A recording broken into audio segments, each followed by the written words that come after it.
How's it going, guys? My name is Lime, and today we're out here at Vasquez Rocks, just about 45 miles from LA.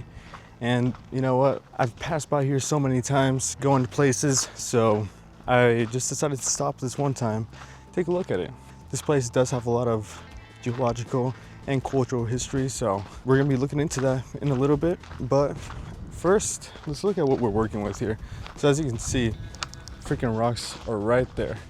Well, there's more than these, obviously, but these are most infamous ones. Pretty sure they filmed like a Star Trek scene movie here, which is pretty cool. Take a look at this map right here. We got a couple trails right here, and we're gonna just be walking. Where are we? We're right here. I'll see where I walk, but I'll walk somewhere, as it says right here. So there's points of interest right here. So there's the famous rocks, which are these up here, and most iconic rocks because they've been shown in TV, films, and whatnot. There's Tatavian food processing sites. So cultural food processing by Tavian ancestors hundreds of years ago. And yeah, we're gonna be taking a look at all this right now. So where is this place really located? So this place is in this conjunction between these three canyons. So there's the Soledad Canyon, the Mink Canyon, and the Agua Dulce Canyon. And by the way, guys, it's pretty hot outside, so I'm gonna be breathing a little bit. Hopefully not too loud. Put the microphone right here. But like I said, we're in the middle of these three canyons right here. 25 million years ago, this place looked way, way, way different, which makes sense. These are millions of years we're talking about here, not just a couple weeks, you know. But that's when things started getting a little crazy here. You know, a lot of floods, a lot of rain, a lot of pretty much everything here. Look at this. We got this amazing view behind us right now. Oh my gosh. Am I tired? Look at all this. Beautiful. I want to try to get up there if we can. But what time is it? They close at 5. It's 1. We could definitely get up there by like 2:30, but that's if we can. Like I was saying, there's lots of floods, a lot of rain, a lot of earthquakes. So obviously, you see there? I almost freaking died. What is interesting is that we could see how time periods were in the past, if that makes sense. So let me bring you guys to a rock, if we find one. So, well, there's definitely some out there, but one I can get up close. As you guys can tell, there's jagged rocks right there, the big rocks. This is what I'm talking about. So what that means is that in that period of time, when you see those jagged rocks, in that period of time was when there was a crazy event going on. Maybe not a crazy event as in like, oh, there's a freaking asteroid, oh, you know?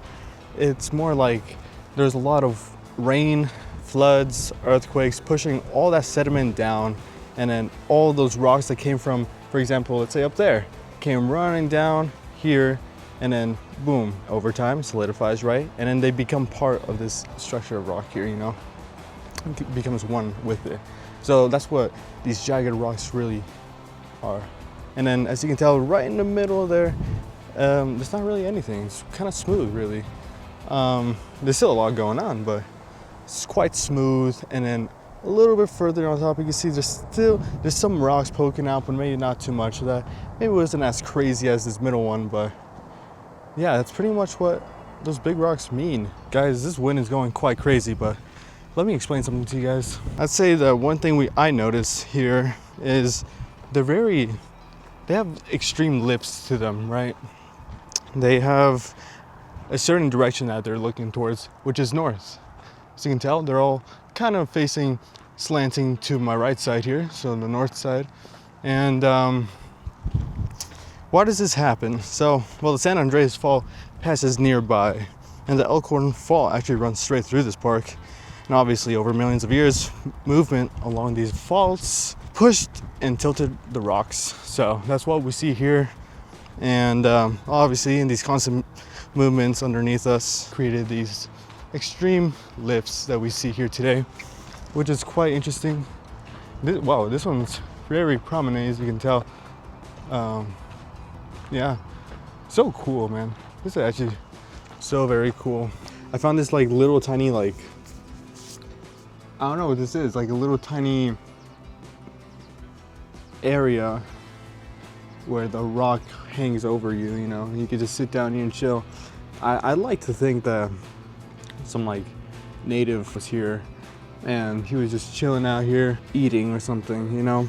For a large period of time, maybe 2,000 years, the Tatavian people were like indigenous people. They lived out here. What's very interesting is that they live quite fine actually out here. Why did they move out here? If I were them, I'd just move out here for the scenery, but obviously they actually moved out here because there was a spring, like a water spring, and there was food out here.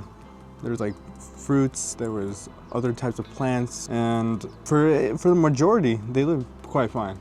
But that's because they had few hundred people max in their population. So around the mid to late 1700s, that's when the Portola expedition was still ongoing, obviously.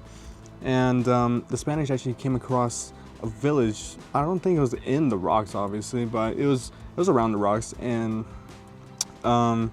they actually had a pretty peaceful encounter. The indigenous people were offering them gifts and all sorts of like things. They had good hospitality, which is interesting because every time I think of like, which is crazy, every time I think about like Spanish expeditions, you know, Spanish in the Americas, I think of just kind of like violence. But obviously this is one of these cases where it's not that, and which is pretty interesting to see when you really read into a story. But yeah, so the Spanish came over here, they were greeted, and then they left. They traded, as the Tatavian people were actually mostly traders. They would go around all over the Mojave, you know, trading certain materials with other tribes. And so they were pretty much a trading tribe. Well, when the Spanish came, that's when things started getting a little interesting. Like I said, they were trading a lot more with the Spanish. And then there wasn't a lot, as in food and water. So it was getting pretty difficult for them. And then the Spanish offered them at the missions, I think it was the San Fernando mission. And then they offered them, hey, go over there, we'll help you guys out, we'll give you water, food. And obviously, at first, they were pretty skeptical of it. They're like, oh, we don't know. But then, since it was mostly, like I said, peaceful, and since it was kind of convenient for them, a lot of them over time started getting more comfortable and did end up going to the San Fernando mission, where they ended up learning agriculture, Spanish, and all sorts of things, all sorts of skills and all that. So like around like 100, maybe 200 years, the Tatavian people culture just kind of vanished, which is pretty unfortunate when you come to think about it. Like thousands of years of language and thousands of years of just different cultures and all that just vanished in less like than 100 years. It's really sad. It wasn't much of a violent like disappearance of the culture. It was more like they were absorbed into this new system. Yeah, that's kind of just the history of this place, which is really interesting. But that's the indigenous history of this place, because there's still more to this place. We're done with this little area right here. You know, I'd like to think that this used to be like a little indigenous little area where they would chill at. And that's what I like about nature, because you could just imagine and be creative. And be like, yo, some guy was probably sitting out there just drinking some water, maybe eating some fruits and all whatnot, you know? And it's pretty cool. But anyways, we're done with that place. Amazing area. I'd rate it a 10 out of 10 if it was on Airbnb. Why is this place called Vasquez Rocks? Well, there was once a man, his name was Tiburcio Vasquez, I believe. He was born in 1835, around there.